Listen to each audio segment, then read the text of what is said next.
Everyone tells me, like, Brianna, you need to release your music.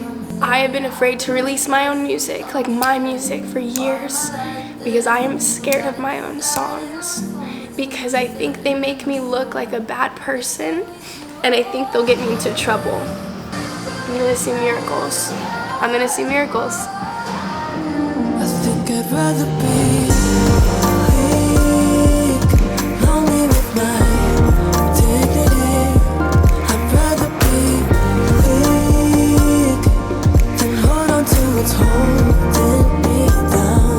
I'd rather be weak. This time I let the chain break with me. I'd rather be free than hold on to what's holding me down. I'd rather be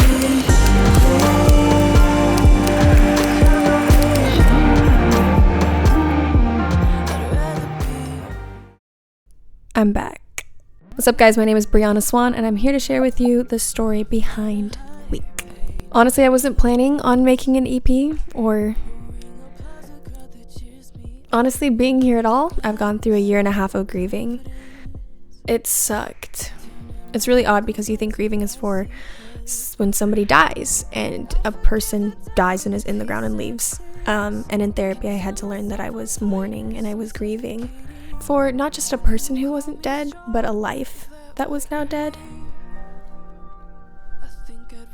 It sucks.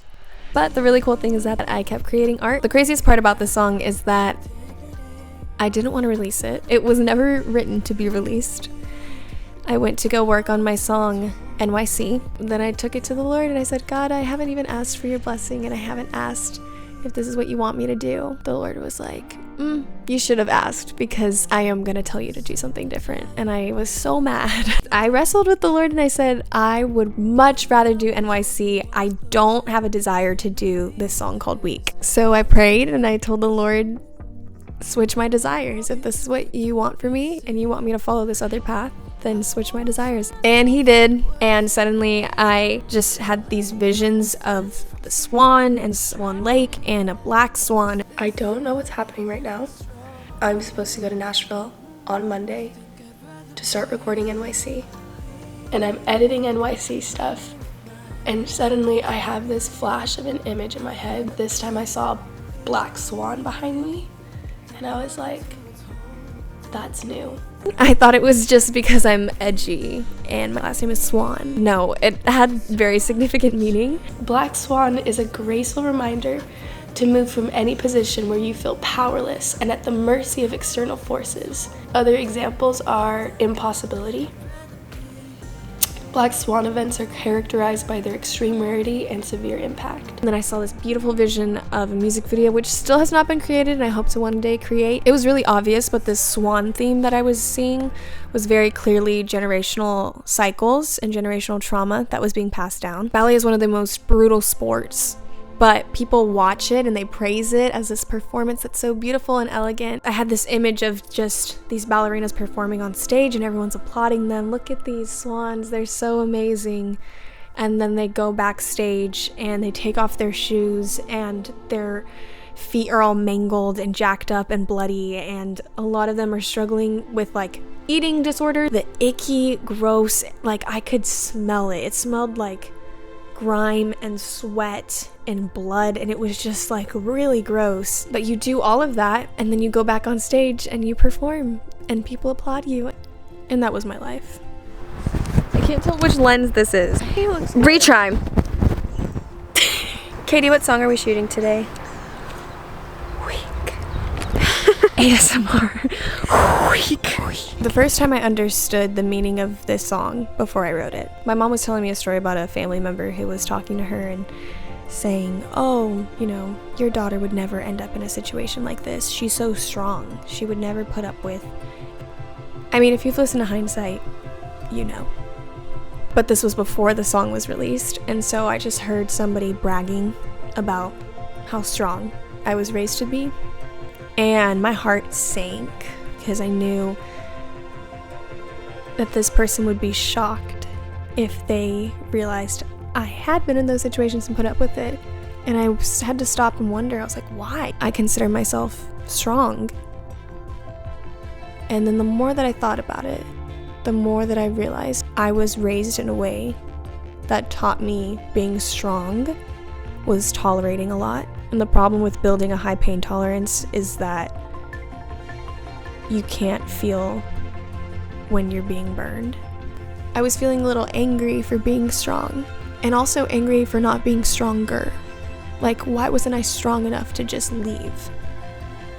And it's because that wasn't considered strong in my eyes. That was the quitter option. That was the weak option. I know that walking away has been one of the hardest things to do, and it's one of the you have to be really strong to make that decision and to stick with a decision like that. And if you consider this weak, so be it.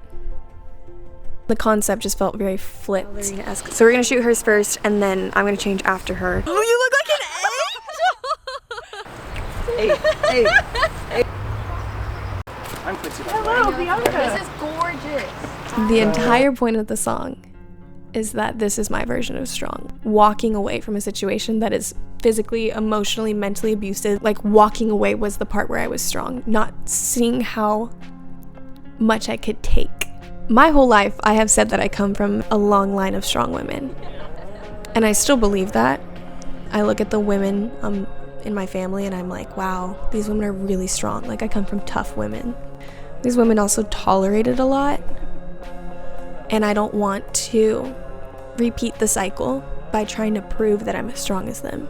Am I a failure if my tolerance is so low? But I want my future daughters to have a low pain tolerance.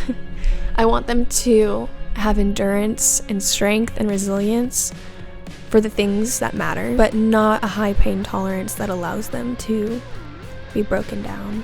But no, I would never want my future daughters to tolerate some of the things that I did. So I hope they're weaker than me. I'm so glad I chose not to be strong anymore. Now I'm strong for me, not strong to save somebody else. This idea, this time I'll let the chain break with me, which Noah wrote so beautifully. I love that line. It's that idea of being a weak link, which is really interesting because I feel like a lot of times I was looked at as a weak link, and my mom will say that she has kind of talked to me like I was this weak link in the family. I just couldn't handle as much as she could. And I look at generational trauma. If this was passed down, this was passed down, this was passed down, and it gets to me, and I'm the weak link, and I break and I fail, and I'm too weak to carry it, I'm like, I can't do it. I just can't tolerate this. I've now broken the cycle for my future daughters. I pray that I have. Weak is track 1 of 5 on my EP, walking through the 5 stages of grief. This Noah's so... I took it to him thinking it was going to be this beautiful ballad, and he turned it into this really cool dark pop sound. I'm so excited to be working on these other songs with him. This is stage 1 of grief, which would be denial, but more so waking up from denial. When you realize, like, I've been lying to myself for a really long time, and I can't do this anymore, which then propels you into the next stages of grief, which are horrible and painful. Thank you guys for following this journey. Thanks for coming along. I'm just following the Lord and trusting and doing what He's told me to do. Love you. Mean it. I need an outro for all of these. Thanks. Bye. That's what strong means. I think I'd rather